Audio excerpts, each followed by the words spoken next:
Bonjour, dans ce tutoriel, je vais vous montrer comment réaliser un filigrane pour mettre sur vos images. Alors c'est un tuto que j'avais déjà fait il y a à peu près 4 ou 5 ans. Et puis pour des raisons que je ne sais pas et que je ne comprends pas, il a disparu de ma chaîne.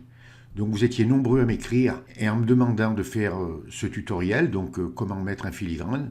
Et je vous renvoyais chaque fois sur ma chaîne. Et vos réponses étaient « on ne le trouve pas ».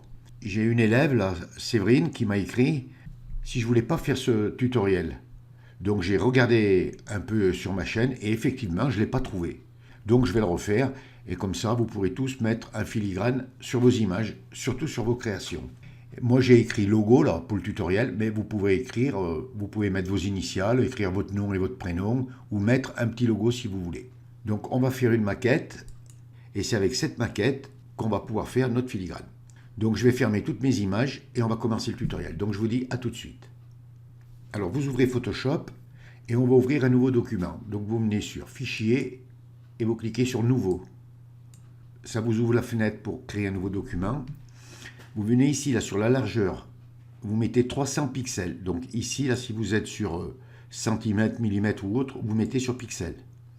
Donc largeur 300 pixels, hauteur 300 pixels. La résolution vous la mettez à 72 pixels par pouce. Donc ici vous mettez pixels par pouce. Le mode colorimétrique, vous mettez sur couleur RGB. Donc si vous êtes sur autre chose, vous mettez sur RGB. Ici, vous laissez sur 8 bits. Et la couleur d'arrière-plan, ici, vous cliquez et vous mettez sur blanc. Et vous cliquez sur Créer ou OK. Et vous voyez, et ça vous ouvre un petit carré blanc. Vous venez à droite sur la palette des calques et vous cliquez sur le petit cadenas pour déverrouiller l'image. Vous voyez, et ça vous affiche la sélection autour avec le point central. Alors le point central, si vous ne l'avez pas, je vais vous le faire mettre. Vous venez sur Édition, vous cliquez, vous venez sur Préférences, vous venez sur Outils, vous cliquez, et vous venez ici là sur Afficher le point de référence lors de l'utilisation de transformation. Et vous activez la case là. Et vous dites OK. Et vous aurez le point central. Ensuite, si vous n'avez pas la sélection autour là, comme moi, bien vous venez ici là sur Options de transfert. Vous voyez, si je la décoche, la case, ma sélection disparaît. Si je clique, vous voyez, ça revient. Donc, vous activez bien cette case. On va mettre des repères. Donc, vous venez en haut, là, sur la règle. Alors, si vous n'avez pas les règles, vous venez sur Affichage, vous cliquez et vous venez ici sur Règles. Vous cliquez sur Règles. Ou alors, vous enfoncez les touches CTRL plus R. Vous voyez, si je le fais, je les enlève. CTRL plus R, je les remets. Donc, vous restez sur la règle horizontale. Vous faites un clic gauche que vous maintenez et vous faites glisser. Vous voyez, ça fait sortir un repère. Et vous l'amenez au centre, là. Vous revenez sur la règle horizontale et vous en mettez un deuxième. Cette fois-ci, vous le mettez complètement en bas. Ensuite, vous venez à gauche, sur la règle de gauche, vous faites un clic gauche et vous faites la même. Vous mettez un repère vertical au centre. Vous en prenez un second et vous le mettez sur le bord gauche. Et maintenant, on va mettre 8 repères verticaux. Alors pour ça, vous venez sur Affichage, vous cliquez et vous venez sur Nouveau repère. Vous faites un clic gauche sur Nouveau repère. Ça vous ouvre une boîte de dialogue. Vous activez la case verticale.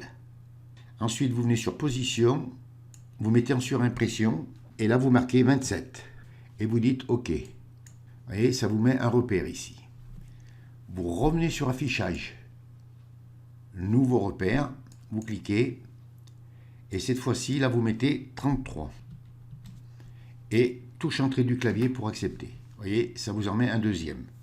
Et on va continuer. Donc, vous revenez sur Affichage, Nouveau repère, vous mettez en surimpression, vous vous assurez toujours que vous soyez sur vertical. Hein. Et là, vous mettez 57. Et touche entrée du clavier. On revient sur Affichage, on va le faire 8 fois. Donc, Nouveau repère, et ici, vous mettez 63. Et touche entrée du clavier. Affichage, Nouveau repère, et là, vous mettez 87. Et touche entrée du clavier pour accepter. Affichage, Nouveau repère, 93.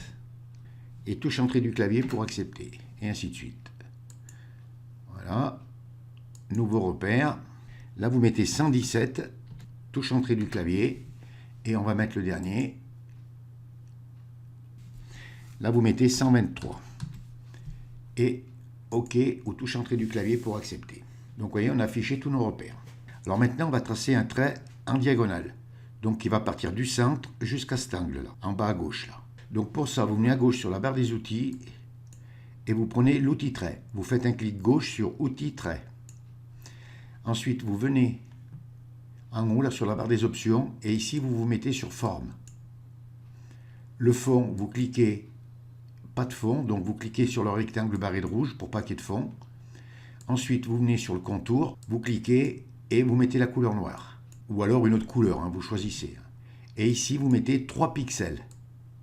Vous mettez en surimpression, vous écrivez 3 et touche entrée du clavier pour accepter. Ici, là, vous vous assurez bien que vous soyez sur le trait, là. Vous voyez, ça fait un trait, là. Vous cliquez et vous vous assurez que vous soyez bien là. Hein. Si vous êtes sur des pointillés ou autre, hein, vous mettez là. Et touche entrée du clavier pour accepter. Vous venez en bas à gauche, là, comme moi, là. Vous faites un clic gauche et vous tirez. Et vous venez jusqu'au centre, là. Et vous lâchez. Cette fenêtre, là, si elle s'ouvre, vous pouvez la fermer. Vous restez à droite sur la palette des calques et on va pixeliser le calque. Donc pour ça, vous mettez votre calque en surimpression en cliquant dessus. Vous faites un clic droit et vous venez ici sur pixeliser le calque. Vous faites un clic gauche sur pixeliser le calque. Alors maintenant, on va faire disparaître ce qu'il y a entre les repères. Là. Alors pour ça, vous venez à gauche sur la barre des outils et vous prenez l'outil rectangle de sélection. Vous faites un clic gauche sur outil rectangle de sélection. Ensuite, vous venez en haut là, vous cliquez sur ces 2 carrés.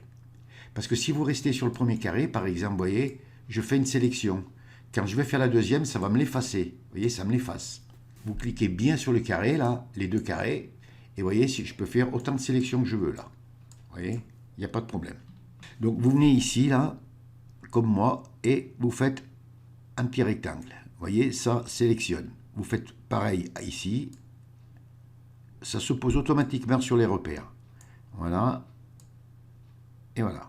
Une fois que vous avez sélectionné vos 4 formes, là, vous enfoncez la touche Supre du clavier. Et vous voyez, ça disparaît. Bien sûr, vous n'oubliez pas d'activer votre calque. Si vous appuyez sur la touche Supre et que ça ne disparaît pas, c'est que votre calque n'est pas actif. Et vous désélectionnez CTRL plus D. Vous voyez, vous enlevez la sélection. Et on va le dupliquer.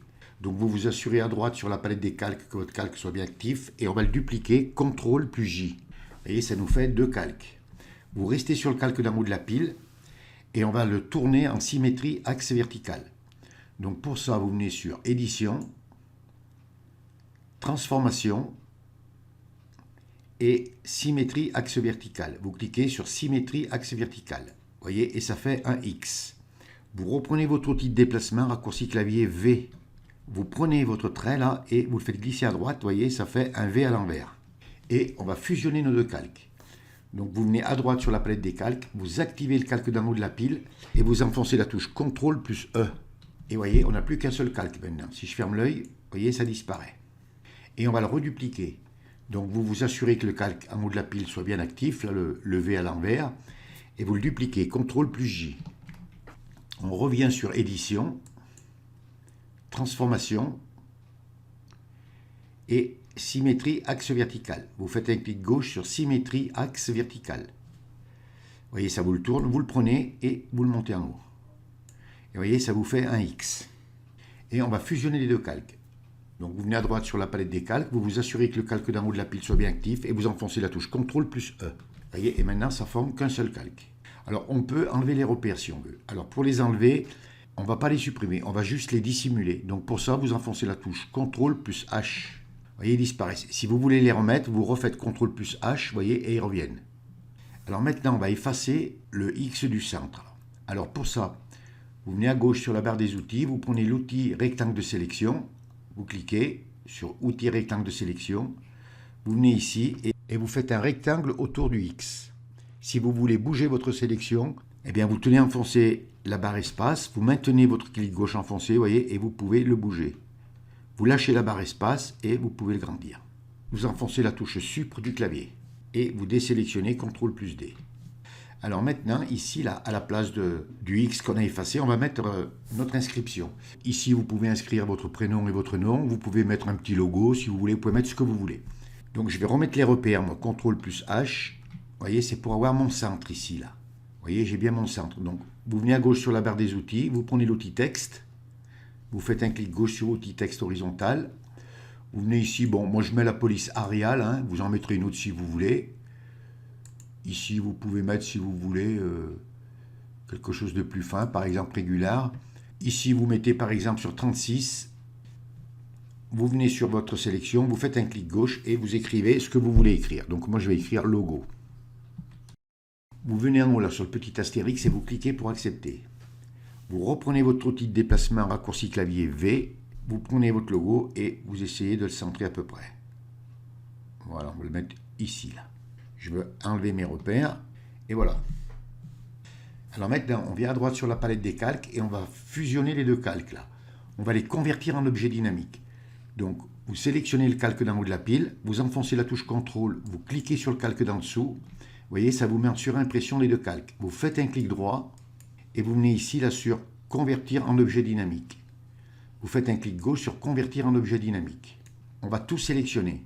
Alors pour ça, vous venez en haut sur la barre des menus, sur sélection, vous cliquez et vous cliquez sur tout sélectionner. Vous faites un clic gauche sur tout sélectionner. Vous voyez, ça vous met une sélection tout autour. Alors maintenant, on va mettre une translation. Alors pour ça, donc, vous assurez bien que votre calque à droite soit actif. Ensuite, vous venez sur filtre. Vous venez sur diverses. Et ici, vous venez sur translation. Vous faites un clic gauche sur translation. Ça vous ouvre une fenêtre. L'horizontale, vous mettez à plus 150. Le vertical, vous le mettez à plus 150. Et vous cliquez sur OK. Donc voilà comment vous devez vous retrouver là. Donc on vient à droite sur la palette des calques et vous supprimez l'arrière-plan en cliquant sur le petit œil là. Vous voyez, ça devient transparent. Et là maintenant, on va l'enregistrer en tant que motif. Alors pour ça, vous venez sur édition, vous cliquez et vous venez ici là sur utiliser comme motif et vous cliquez. Vous avez une fenêtre qui s'ouvre, vous le nommez si vous voulez hein, et vous dites OK. Alors maintenant, on va le mettre sur une image. Alors vous ouvrez une image, donc je vais ouvrir une image moi. Hein. Donc voilà, j'ai ouvert cette image là. Alors bon, vous en aurez qu'une hein, là. Hein. Moi j'en ai plusieurs parce que c'est un montage que j'ai fait. Donc vous activez votre calque et vous mettez un nouveau calque. Donc pour ça, vous descendez en bas de la palette des calques, à gauche de la corbeille, sur le carré avec le plus et vous cliquez. Vous devez vous retrouver avec deux calques. Le calque de votre image complète et le nouveau calque que vous venez de mettre. Vous venez à gauche sur la barre des outils et vous mettez la couleur noire de premier plan. Soit vous cliquez sur les deux carrés, là, vous voyez, ça vous met automatiquement le noir en couleur de premier plan et le blanc en arrière-plan. Sinon, vous enfoncez la touche D du clavier. Ensuite, vous prenez votre outil pot de peinture. Vous venez ici, là, vous cliquez et vous prenez l'outil pot de peinture. Ensuite, vous venez en haut, là, sur la barre des options. Et ici, là, si vous êtes sur premier plan, vous cliquez sur motif. Ensuite, vous venez sur le petit carré, là, vous cliquez. Et normalement, vous devez retrouver votre motif ici. Il doit être complètement en bas. Donc moi, j'en ai déjà pas mal là, donc ça doit être celui-là. Là. Vous cliquez dessus, vous venez en dehors de la sélection, vous cliquez pour fermer la fenêtre. Vous venez sur votre image, donc vous vous assurez bien que le nouveau calque que vous avez mis soit actif. Vous venez sur votre image et vous cliquez. Et voilà, vous avez mis votre filigrane. C'est pas plus compliqué que ça. Alors ensuite, si vous voulez le laisser comme ça et le changer de couleur, vous venez sur votre calque, vous faites un double clic sur l'arrière du calque. Ça vous ouvre style de calque. Vous venez ici là sur incrustation de couleurs. Et voyez là, vous le mettez en bleu. Vous cliquez là, vous pouvez le mettre en rouge si vous voulez. Vous pouvez le mettre de la couleur que vous voulez. Vous voyez, vous pouvez vous amuser comme ça vous plaira. Donc je l'annule et je l'annule. Ensuite, si vous voulez le laisser noir par exemple, vous pouvez changer son mode de fusion. Vous activez toujours votre calque, vous venez en haut là sur normal, vous cliquez, et vous pouvez mettre par exemple sur superposition. Vous voyez, c'est très discret. Vous pouvez mettre sur lumière tamisée. Maintenant, si vous voulez, vous pouvez le laisser sur normal et changer l'opacité. Donc vous venez sur opacité et vous la descendez à votre choix. Vous voyez, jusqu'à ce que vous trouviez le mode d'opacité qui vous convient. Donc je vais le remettre à 100%. Et bien voilà, maintenant vous saurez comment faire un filigrane et vous pourrez protéger toutes vos créations et toutes vos photos. Ce tutoriel est terminé. Si vous avez aimé, vous cliquez sur j'aime. Abonnez-vous à ma chaîne, ça me fera plaisir. Merci et à bientôt pour un nouveau tuto.